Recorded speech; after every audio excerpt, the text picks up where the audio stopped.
Hello, everyone, and welcome to Fat 50 and Running a Marathon, a channel dedicated to health, diet, fitness, and goal achievement. I'm your humble host, Topher, and I hope you'll like this video, subscribe to the channel, and most importantly, weigh in with your thoughts, opinions, and relatable stories in the comments section. This is the Thick or Thin Thursday video for the 10th of October, 2024. So, just a few hours ago, I saw my podiatrist. He took the wires that were sticking out of my toes out.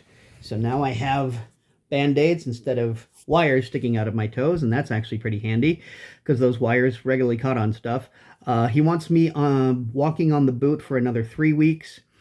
After that, I may be able to put on a regular shoe if I can fit my foot into it. I still have a lot of swelling. And then maybe we can start talking about the right foot and when we can get to work on that, getting the surgery on that. So that's where I am, and that's where we are in the process. And we're still shooting for the year I turn 55 as being the year that I run the full marathon. So that's that's how far along we are in the process. Over the course of this week, did a lot of reading, reread a book that I mentioned previously. I'm going to mention it again. It is Finish by Jon Acuff. Actually, the full title is, let's get it here, Finish, Give Yourself the Gift of Done by Jon Acuff. And a couple of highlights from that book that I want to share with you. The first is, it's easier to start a new goal than it is to finish an old one. And I know you may be looking at me going, yeah, I know, duh. But sometimes even the painfully obvious has to be pointed out to us. And that was something that I basically needed to have told to me, even though I'm aware of it.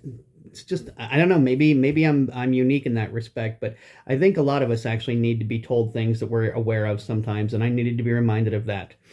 Another highlight from that book that I took is, starting is fun, but the future belongs to finishers. And so if you are guilty, like I am, of starting multiple projects prior to finishing the previous one, I would highly recommend you check out the book Jon Acuff, or the book Finish by Jon Acuff. It's a book that I plan on, as I said, I reread it. I'm probably going to read it 3 or 4 more times just to try and get everything out of it that I possibly can. Another book that I reread this week was Start Right Where You Are by Sam Bennett.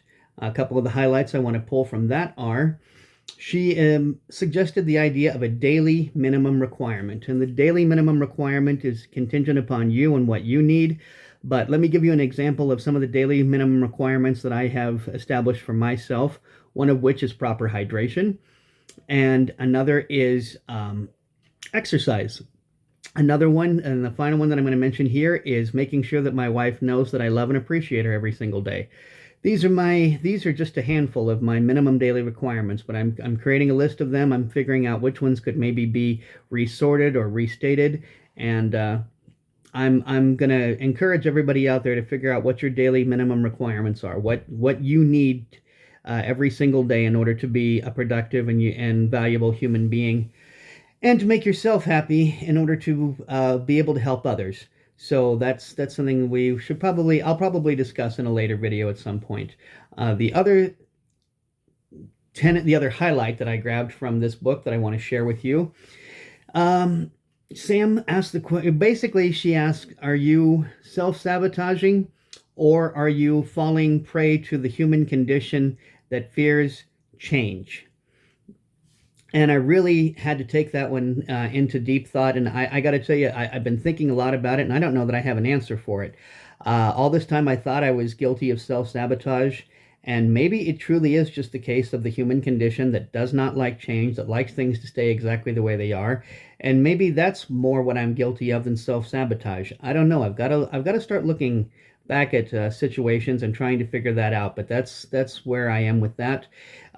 It's also a very good book, and again, that is Start Right Where You Are by Sam Bennett. And just so you know, Sam is a woman. Not that that makes any bearing upon the book, but she started reading it, the author was reading it, I went, oh, okay, so there you go. The book that I started but have not finished yet is Grit by Angela Duckworth. Angela Duckworth has a highly acclaimed TED Talk where she talks about her book, Grit. Grit basically is just the tenacity to stick with something even after it seems like it's not fun anymore, or you're wondering if this was a good idea, or any of those things, all those plaguing thoughts that get into our head, and how grit actually matters more than talent or intelligence. And I'm forced to think of an Einstein quote, and I don't have the exact quote here in front of me, but the gist of it was Einstein claimed that he actually wasn't particularly intelligent. He just didn't know how to stop. He didn't know how to stop until he had achieved what he was going after. And his claim is that he really wasn't that bright, but he just kept going until the job was done or until he'd figured it out. And so maybe that is truly the case. I don't know. But anyway, it's a good book. I have not finished it. Next week, when I have finished it, I'll discuss it a little bit more. This is something new for me. I've not done a full video on the tablet like this. I've done shorts previously, but never a full video. And I don't know what the description box is going to look like, but I'm going to try to get as much information in there, the listings for all these books. And if possible, I'm going to put the link to Angela Duckworth's TED Talk from YouTube in there as well. One more thing I owe Angela Duckworth, a debt of gratitude. I've mentioned the book Flow on here before. It was a really good book that I had to return before I was finished with it. But I mentioned that the author of Flow has a very complicated name. It's a Slovak name that starts with a CS. And in the audiobook that I've been listening to with her, she mentions that author. The author's name is Csikszentmihalyi. Csikszentmihalyi is the author of Flow. So in the past video, I mentioned something about Flow and said I didn't know the author's name. That's it, Csikszentmihalyi Flow.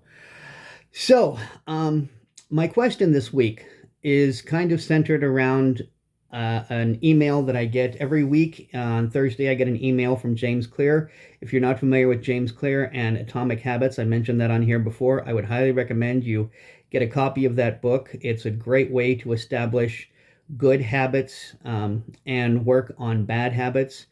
And so I get an email from James Clear every Thursday, and in this email he made this really good point, and with the point I am then going to lead that into the question. And the point is, and I've typed it out exactly as he had it in there, 2 is twice as good as 1, but 1 is infinitely better than 0.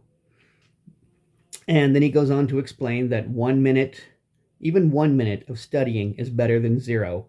1 minute of talking to that person on the phone that you haven't spoken to in a while is better than 0.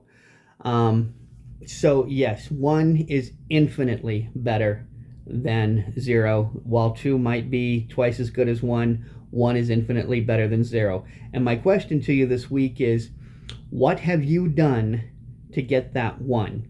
What specifically did you say or do to yourself, for yourself, that you said, this is how I'm going to get this started, this is how I'm going to get that 1 done?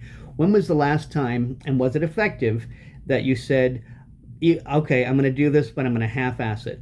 Because honestly, even showing up, as Woody Allen is credited with saying, 80% of success is simply showing up. And so I don't know whether he necessarily said it, whether somebody said it, but I think it's very true. And so when did you show up, and how did you get that 1 in order to get the ball rolling? So that's my question to you this week, and I hope you're doing well, and I hope everybody out there is, and I want to thank everybody out there for watching this video. And remember, until next time, only by taking care of ourselves first are we capable of taking care of others. Thanks again for watching. Topher.